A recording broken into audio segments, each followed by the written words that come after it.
बादशाह अकबर के दरबार में बीरबल का बोलबाला था। बीरबल की चतुराई और सूझबूझ ने उन्हें बादशाह का खास बना दिया था। इस कारण दरबार में बहुत से लोग बीरबल से जलते थे। इन लोगों में बादशाह अकबर के साले साहब भी थे। साले साहब बीरबल को नीचा दिखाने के लिए कोई भी मौका नहीं छोड़ते थे, लेकिन हर बार उन्हें ही मुंह की खानी पड़ती थी। बेगम का भाई होने की वजह से बादशाह भी उसे कुछ नहीं कहते थे। एक दिन बीरबल की अनुपस्थिति में देवर ने सम्राट अकबर से दीवान के पद की मांग की। राजा ने जीजाजी की परीक्षा लेने की सोची। उसने देवर से कहा, आज मैंने सुबह सुबह महल के पीछे बिल्ली के बच्चों की आवाज सुनी। ऐसा लगता है कि बिल्ली ने बच्चों को जन्म दिया है। जाकर देखो कि यह सच है या नहीं। जीजा जी जल्दी से महल के पीछे गए और वापस आकर बोले, आपकी बात सत्य है, महल के पीछे एक बिल्ली ने जन्म दिया है। राजा ने कहा, अच्छा, यह बताओ बिल्ली ने कितने बच्चों को जन्म दिया है। देवर ने जवाब में कहा, मुझे यह नहीं पता, मैं जल्द ही पता लगाकर आऊंगा महाराज। यह कहकर वह फिर महल के पीछे गया और लौटकर आया और बोला, महाराज बिल्ली 5 बच्चों की मां बन गई है। बादशाह अकबर ने पूछा, अच्छा, जरा यह बताओ कि उन 5 बच्चों में से कितनी लड़कियां हैं और कितने पुरुष हैं। देवर ने उत्तर में कहा, यह तो मैंने देखा ही नहीं, अभी देखकर आता हूँ। इतना कहकर वह फिर महल के पीछे चला जाता है और थोड़ी देर बाद आकर कहता है, महाराज बिल्ली के 5 बच्चों में से 3 नर और 2 मादा हैं। बादशाह अकबर ने फिर अपने बहनोई से सवाल किया, बिल्ली के नर बिल्ली के बच्चे किस रंग के होते हैं। सवाल के जवाब में देवर ने कहा, अभी देखकर आऊंगा। बादशाह अकबर ने कहा, रहने दीजिए, बैठ जाइए। इस समय तक बीरबल राज दरबार में पहुंच चुके थे। बादशाह ने बीरबल से कहा, बीरबल, बिल्ली ने महल के पीछे बच्चों को जन्म दिया है, जरा देखो तो यह सच है। बीरबल ने कहा, महाराज मैं अभी देखकर आता हूँ। यह कहकर वह महल के पीछे देखने गया। वापस लौटकर बीरबल ने बादशाह अकबर से कहा, महाराज बिल्ली ने बच्चों को जन्म दिया है। राजा ने बीरबल से पूछा, बिल्ली ने कितने बच्चों को जन्म दिया है। बीरबल ने तुरंत उत्तर दिया, महाराज 5 बच्चों के। राजा ने फिर पूछा, कितने बिल्ली के बच्चे मादा हैं और कितने नर हैं। बीरबल ने तुरंत उत्तर दिया, महाराज 3 पुरुष और 2 महिलाएं।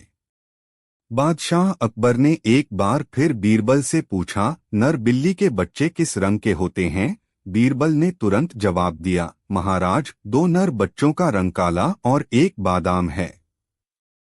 अब महाराज ने पास बैठे अपने देवर की ओर देखा और पूछा, इस विषय में तुम्हारा क्या कहना है। जीजा जी शर्म से सर झुकाए बैठे रहे और कुछ बोल नहीं पाए। एक बार की बात है, बादशाह अकबर ने जमीन पर एक लंबी सी लकीर को खींचा। इसके बाद बादशाह ने बीरबल से कहा, बीरबल, क्या तुम इस लकीर को छोटा कर सकते हो, बिना इस लकीर को कहीं से मिटाए।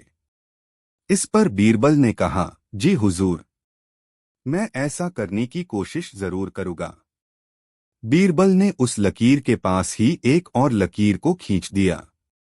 जिस लकीर को बीरबल ने खींचा था वह लकीर बादशाह अकबर के लकीर से काफी लंबी थी। इसके बाद बीरबल ने अकबर से कहा, देखिए मैंने आपकी खींची लकीर को छोटा कर दिया बिना उसे मिटाए।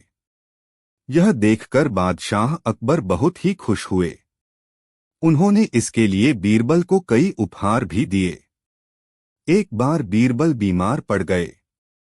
बुखार के कारण बीरबल के शरीर में बहुत पीड़ा हो रही थी। बीमार होने के कारण बीरबल कई दिनों से दरबार में नहीं आ पा रहे थे।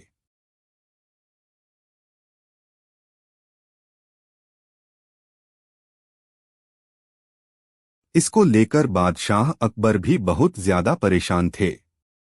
वह हर रोज दरबार में बीरबल का इंतजार कर रहे थे। बादशाह अकबर बीरबल से बहुत प्रेम करते थे। एक दिन वह खुद ही बीरबल के घर जा पहुंचे। जब बादशाह अकबर बीरबल के घर गए तो उन्होंने देखा कि बीरबल एक खटिया बेड पर सोए हुए हैं। बादशाह के आने पर बीरबल की आंख खुल गई। उन्होंने बादशाह को बैठने को कहा। तभी बीरबल को शौचालय जाना पड़ गया। बीरबल बादशाह को छोड़कर शौचालय चले गए। बादशाह अकबर ने सोचे, शायद बीमारी के कारण बीरबल का दिमाग कमजोर तो नहीं हो गया है, उनकी बुद्धि पर कोई असर हुआ है या फिर नहीं।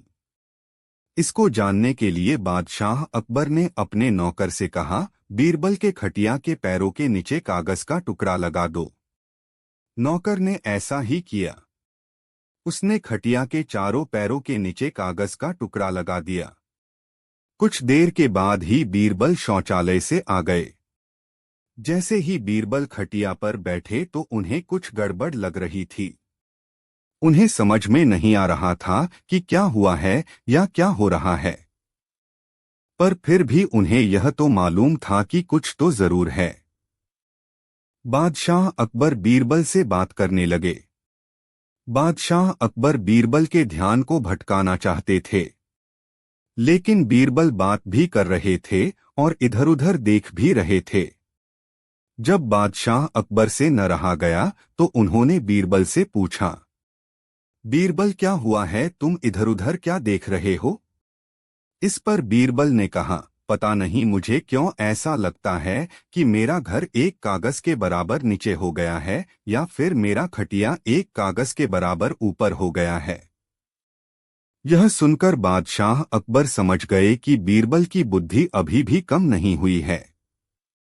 पर बादशाह अकबर बोले, ऐसा हर किसी के साथ होता है जब वह बीमार होता है। बीमार होने के कारण तुम्हारा दिमाग भी सही से काम नहीं कर रहा है। इस पर बीरबल ने कहा, बीमार होने के कारण मेरा शरीर कमजोर हुआ है, न कि मेरी बुद्धि। मेरी बुद्धि अभी भी ठीक से काम कर रही है। यह सुनकर बादशाह अकबर ने कहा, वाह बीरबल वाह, तुमने आज साबित कर दिया कि तुम्हारी बराबरी का कोई भी नहीं है। इसको आज भी काफी मन के साथ पढ़ा जाता है। हमने आपके लिए कुछ अच्छी अकबर और बीरबल की कहानी लिखी है, जिसको पढ़ने में आपको बहुत ज्यादा मजा आने वाला है। यह कहानी भी पढ़े ज्ञान की कहानी। लकीर को बिना मिटाए बीरबल ने छोटा किया। एक बार की बात है, बादशाह अकबर ने जमीन पर एक लंबी सी लकीर को खींचा। इसके बाद बादशाह ने बीरबल से कहा, बीरबल क्या तुम इस लकीर को छोटा कर सकते हो, बिना इस लकीर को कहीं से मिटाए? इस पर बीरबल ने कहा, जी हुजूर, मैं ऐसा करने की कोशिश जरूर करूंगा। बीरबल ने उस लकीर के पास ही एक और लकीर को खींच दिया। जिस लकीर को बीरबल ने खींचा था वह लकीर बादशाह अकबर के लकीर से काफी लंबी थी। इसके बाद बीरबल ने अकबर से कहा, देखिए मैंने आपकी खींची लकीर को छोटा कर दिया बिना उसे मिटाए। यह देखकर बादशाह अकबर बहुत ही खुश हुए। उन्होंने इसके लिए बीरबल को कई उपहार भी दिए। बीरबल की बुद्धि का माप। एक बार बीरबल बीमार पड़ गए। बुखार के कारण बीरबल के शरीर में बहुत पीड़ा हो रही थी। बीमार होने के कारण बीरबल कई दिनों से दरबार में नहीं आ पा रहे थे। इसको लेकर बादशाह अकबर भी बहुत ज्यादा परेशान थे। वह हर रोज दरबार में बीरबल का इंतजार कर रहे थे। बादशाह अकबर बीरबल से बहुत प्रेम करते थे। एक दिन वह खुद ही बीरबल के घर जा पहुंचे। जब बादशाह अकबर बीरबल के घर गए तो उन्होंने देखा कि बीरबल एक खटिया पर सोए हुए हैं। बादशाह के आने पर बीरबल की आंख खुल गई। उन्होंने बादशाह को बैठने को कहा। तभी बीरबल को शौचालय जाना पड़ गया। बीरबल बादशाह को छोड़कर शौचालय चले गए। बादशाह अकबर ने सोचे, शायद बीमारी के कारण बीरबल का दिमाग कमजोर तो नहीं हो गया है। उनकी बुद्धि पर कोई असर हुआ है या फिर नहीं। इसको जानने के लिए बादशाह अकबर ने अपने नौकर से कहा, बीरबल के खटिया के पैरों के नीचे कागज का टुकड़ा लगा दो। नौकर ने ऐसा ही किया। उसने खटिया के चारों पैरों के नीचे कागज का टुकड़ा लगा दिया। कुछ देर के बाद ही बीरबल शौचालय से आ गए। जैसे ही बीरबल खटिया पर बैठे तो उन्हें कुछ गड़बड़ लग रही थी। उन्हें समझ में नहीं आ रहा था कि क्या हुआ है या क्या हो रहा है, पर फिर भी उन्हें यह तो मालूम था कि कुछ तो जरूर है। बादशाह अकबर बीरबल से बात करने लगे। बादशाह अकबर बीरबल के ध्यान को भटकाना चाहते थे, लेकिन बीरबल बात भी कर रहे थे और इधर-उधर देख भी रहे थे। जब बादशाह अकबर से न रहा गया तो उन्होंने बीरबल से पूछा, बीरबल क्या हुआ है, तुम इधर-उधर क्या देख रहे हो? इस पर बीरबल ने कहा, पता नहीं मुझे क्यों ऐसा लगता है कि मेरा घर एक कागज के बराबर नीचे हो गया है या फिर मेरा खटिया एक कागज के बराबर ऊपर हो गया है। यह सुनकर बादशाह अकबर समझ गए कि बीरबल की बुद्धि अभी भी कम नहीं हुई है। पर बादशाह अकबर बोले, ऐसा हर किसी के साथ होता है जब वह बीमार होता है। बीमार होने के कारण तुम्हारा दिमाग भी सही से काम नहीं कर रहा है। इस पर बीरबल ने कहा, बीमार होने के कारण मेरा शरीर कमजोर हुआ है, न कि मेरी बुद्धि। मेरी बुद्धि अभी भी ठीक से काम कर रही है। यह सुनकर बादशाह अकबर ने कहा, वाह बीरबल वाह, तुमने आज साबित कर दिया कि तुम्हारी बराबरी का कोई भी नहीं है। राजा अकबर को गुस्सा बहुत जल्दी आता था। अगर उन्हें कोई भी गुस्सा दिला देता तो वे छोटी सी छोटी बात पर बड़ी से बड़ी सजा दे देते थे। यह बात बीरबल को अच्छी तरह पता था और सिर्फ वही थे जो शहंशाह अकबर के गुस्से को शांत कर सकते थे। एक दिन की बात है। अकबर शहंशाह अपने ख्वाबगाह में पहुंचे तो देखा कि ख्वाबगाह के चारों दीवारें रंगी है। यह दीवारें बैगनी रंग की रंगी थी। यह देखकर उन्हें बहुत ही गुस्सा आ गया। उन्होंने सिपाही को बुलाया और पूछा, हमारे ख्वाबगाह के दीवारों के लिए यह रंग किसने चुना है? सिपाही को डर के मारे आवाज नहीं निकल रही थी। राजा अकबर को और गुस्सा आ गया और बोले, तुम जवाब क्यों नहीं दे रहे हो? तुम्हें कहने को लफ्ज नहीं मिल रहे हैं। सिपाही ने डरते हुए कहा, जहांपना, माफी चाहता हूं, यह रंग आपने ही चुना था।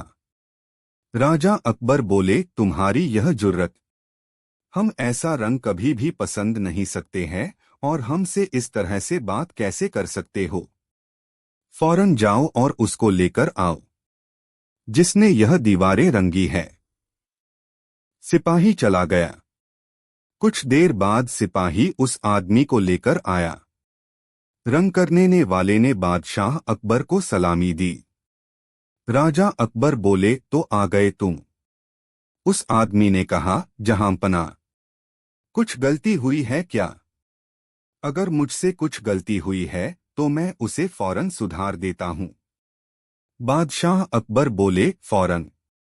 तुम हमारे ख्वाबगाह के दीवारों का रंग फौरन कैसे बदल सकते हो? बताओ, हम जानना चाहते हैं। वह आदमी डरते हुए बोला, जहांपना, अगर आपको यह रंग अब पसंद नहीं है तो मैं इसे रात भर काम करके बदल दूंगा। बादशाह अकबर बोले, हमें यह रंग बिल्कुल पसंद नहीं है। यह रंग बिल्कुल घटिया है। हमें इस तरह गुस्सा कभी नहीं आता अगर तुम हमारी बात मान लेते और सही रंग का इस्तेमाल करते। वह आदमी बोला, माफी चाहता हूं। बादशाह अकबर बोले, माफी मांगने से कुछ नहीं होता है। तुम अपने सारे रंग लेकर आओ और उसमें से रंग को मैं पसंद करूंगा। वह आदमी बादशाह अकबर सलामी देकर चला गया। कुछ देर बाद वह अपने सारे रंगों का मटका लेकर आ गया। जहांपना अकबर ने सारी रंगों को देखा। उसमें से हरे रंग को पसंद किया। जहांपना अकबर ने उस आदमी से कहा, इस बार कोई गलती नहीं होना चाहिए, वरना मैं तुम्हें यह रंग पीने का आदेश दे दूंगा। वह आदमी काफी डर गया। उसने डरते हुए कहा, ठीक है हुजूर, कोई गलती नहीं होगी। वह आदमी सारी रात मेहनत करता रहा, पुराने रंगों को छुड़ाया और नए राम को लगा दिया। अगले दिन राजा अकबर फिर से ख्वाबगाह में पहुंचे। उन्होंने और ज्यादा गुस्सा आ गया। उन्होंने सिपाही को बुलाया और कहा कि उस रंगरेज को लेकर आओ। सिपाही चला गया। कुछ देर बाद वह अपने साथ फिर से उस रंगरेज को लेकर आया जो दीवारों को रंग किया था। वह रंगरेज डरते हुए आया और राजा अकबर को सलामी दी। राजा अकबर ने कहा, जाओ और अपने सारे रंग लेकर आओ। आज जब तुम अपने रंग को पी लोगे तो फिर ऐसी गलती नहीं करोगे। वह रंगरेज डरते हुए महल से बाहर गया। तभी उसकी मुलाकात बीरबल से हुई। बीरबल ने उसे देखा, वह बहुत ही डर हुआ था। तो बीरबल ने उसके डर का कारण पूछ। इस पर वह रंगरेज ने बीरबल से सारी बात को बताया। इस पर बीरबल ने कुछ देर सोचा और कहा, इस वक्त जहांपना काफी गुस्से में हैं, और अगर उन्होंने पहले ही कहा है तो वह तुम्हें अपने रंग पीने को जरूर कहेंगे। लेकिन तुम घबराओ नहीं, मैं जैसा कहता हूं वैसा करो। इसके बाद बीरबल ने रंगरेज को अपनी योजना बताई। वह रंगरेज योजना सुनने के बाद बीरबल को सलामी दिया और अपने रंग लाने चल पड़ा। इधर बादशाह अकबर उस रंगरेज का बेसब्री से इंतजार कर रहे थे। वह रंगरेज अपने सारे रंग लेकर अकबर बादशाह के पास पहुंचा। अकबर ने कहा, क्या मैंने तुम्हें यह हरा रंग लगाने को नहीं कहा था? वह रंगरेज बोला, जी हाँ जहांपना।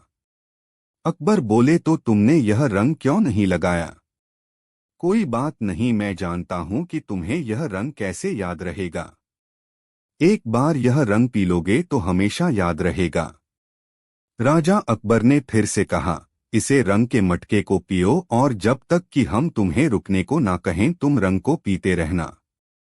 वह रंगरेज काफी डरा गया। फिर भी उसने रंग के मटके को उठाया और पीने लगा।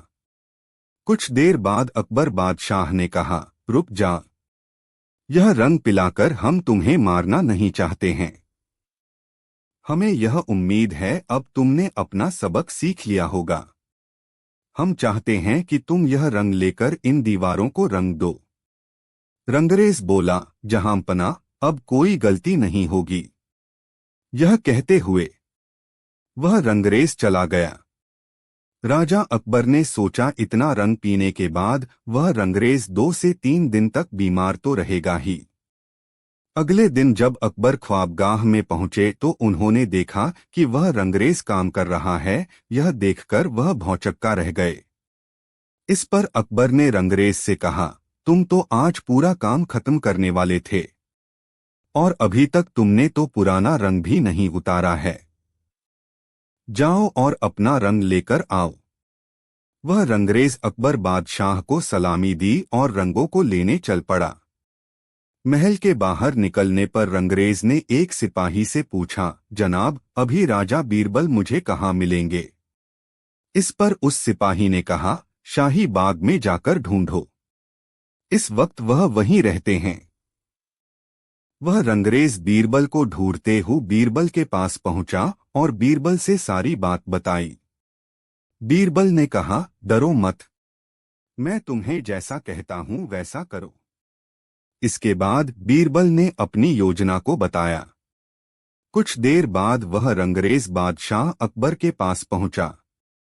वह बोला, हुजूर, मैं सारा रंग लेकर आया हूं। अकबर ने उस रंगरेज से कहा, आज मैं तुम्हें दुगना सजा दूंगा। अब तुम 2 रंगों को पियोगे। वह रंगरेज डरा और एक मटके के रंग को उठाकर पिया। फिर से दूसरा उठाने जा रहा था। तभी अकबर ने कहा, रुको, यह काफी है, दूसरे रंग का मटका मुझे दो। अकबर ने रंग के मटके में अंगुली डाली। तो उन्हें फौरन पता चल गया कि मटके में रंग नहीं बल्कि शरबत है। अकबर ने रंगरेज को गुस्से से कहा, तुम्हारी यह मजाल, बताओ तुम्हें यह तरीका किसने बताया? उस रंगरेज ने कहा, बीरबल ने बता था जहांपना। तभी वहां बीरबल पहुंचे। उन्होंने कहा, जहांपनाह मैंने कहा। अकबर ने कहा, हमें समझ जाना चाहिए था कि यह तरकीब आपकी होगी, तभी इसने रंग लाने में देर कर दी, कल भी और आज भी। अकबर बोले, अच्छा यह बताओ तुम्हें कैसे पता चला कि मैं इसे कौन सा रंग पीने को कहूंगा? बीरबल बोला, हुजूर मुझे नहीं पता था कि आप इसे कौन सा रंग पीने को कहेंगे, इसलिए मैंने इसे अलग अलग रंगों के शरबत को लेने को कहा था। इस पर अकबर काफी हंसे और बोले, बहुत खूब बीरबल, तुमने मेरा गुस्सा शांत कर दिया और इस आदमी की जान बचाई। शाबाश बीरबल, शाबाश, तुमने मुझे एक बार और गलती करने से बचा लिया। फिर राजा अकबर ने रंगरेज से कहा, और तुम इस बार कोई गलती मत करना, इस बार तुम्हें बीरबल भी नहीं बचा पाएंगे। इस प्रकार बीरबल ने अपनी बुद्धि का इस्तेमाल कर अकबर शहंशाह का गुस्सा शांत किया और एक आदमी की जान बचाई। बहुत समय पहले की बात है। विजयनगर में हद से ज्यादा गर्मी पड़ रही थी। गर्मी इतनी ज्यादा पड़ रही थी कि हरे भरे बगीचा पूरी तरह से सूख गए थे। बड़ा से बड़ा पेड़ भी सूख चला था। लोगों को दूर दूर तक पानी नजर नहीं आता था। तालाब, नदी और कुएं सूख चले थे। लोग पानी के लिए बहुत परेशान हो रहे थे। बीरबल अपने घर के पीछे घूम रहा था। उसके घर के पीछे एक बगीचा भी था। अब वह बगीचा सूखता जा रहा था। बगीचे का हर एक पेड़ पानी के लिए तरस रहा था। उस बगीचे के पास ही एक कुआं था। तेनालीराम ने उस कुआं में देखा। उस कुआं में पानी तो था लेकिन बहुत नीचे। 1 से 2 बल्कि पानी निकालने में कोई भी अपनी हिम्मत छोड़ दे। बीरबल अभी सोच ही रहा था कि कैसे बगीचे को पानी दिया जाए ताकि यह फिर से हरा भरा हो सके। तभी उसकी नजर 4 व्यक्ति पर गई। वह चारों व्यक्ति बीरबल के घर की ओर इशारा कर रहे थे। वह बीरबल के घर के बारे में कुछ बात भी कर रहे थे। बीरबल को यह समझने में देर न लगा कि वह कोई और नहीं बल्कि चोर है। बीरबल के दिमाग में एक योजना आया। बीरबल ने अपने बेटे से तेज आवाज में कहा, मैं सोच रहा हूं कि हमें अपना वह बक्सा इस कुआं में डाल देना चाहिए जिस बक्से में हमने सोना, चांदी और असरफिया रखी है। किसी को शक भी नहीं होगा कि हमने अपनी कीमती चीज को इस कुआं में रखा। बीरबल का बेटा जोर से कहता है, आप जैसा कहे। उसके बाद बीरबल और उसका बेटा घर में चले जाते हैं। कुछ ही देर के बाद वह एक बक्सा भी लेकर आते हैं। वह बक्सा काफी भारी होता है। वह दोनों इस बक्से को कुआं में डाल देते हैं। कुआं में बक्सा गिरने के आवाज को वह चारों चोर सुन लेते हैं। इसके साथ ही उन चोरों ने बीरबल और उसके बेटे की बात को भी सुन लिया था। वह सभी चोर बहुत ज्यादा खुश हुए। उसके बाद वह वहां से चले गए। रात होते ही वह चारों चोर उस कुएं के पास आते हैं। वह कुएं के पानी को निकलना शुरू कर देते हैं। वह बहुत मेहनत के साथ उस कुएं के पानी को निकालते हैं। वह सभी कुएं के पानी को सारी रात निकालते रहते हैं।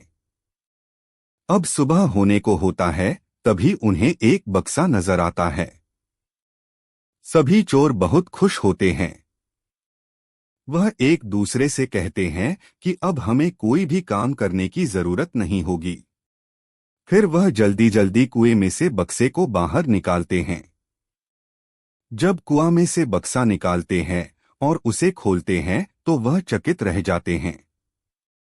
उस बक्से में सोने और असरफिया के स्थान पर बड़े बड़े पत्थर होते हैं। उस बक्से को बस पत्थर से भरा हुआ होता है। वह चोर समझ जाते हैं कि यह सब तेनालीराम की बुद्धि है। अब वह अपनी जान बचाने के लिए जितना जल्दी हो सकता था उतना जल्द भागते हैं। सुबह होता है और बीरबल अपने बगीचे में आता है तो उसे अपने बगीचे में चारों ओर बस पानी ही पानी नजर आता है। वह बहुत खुश होता है कि उसकी योजना सफल हो गई। जब बीरबल ने यह घटना महाराजा को बताया तो वह बहुत हंसे और बोले शायद चोरों को नहीं मालूम था कि वह बीरबल के घर में आए हैं।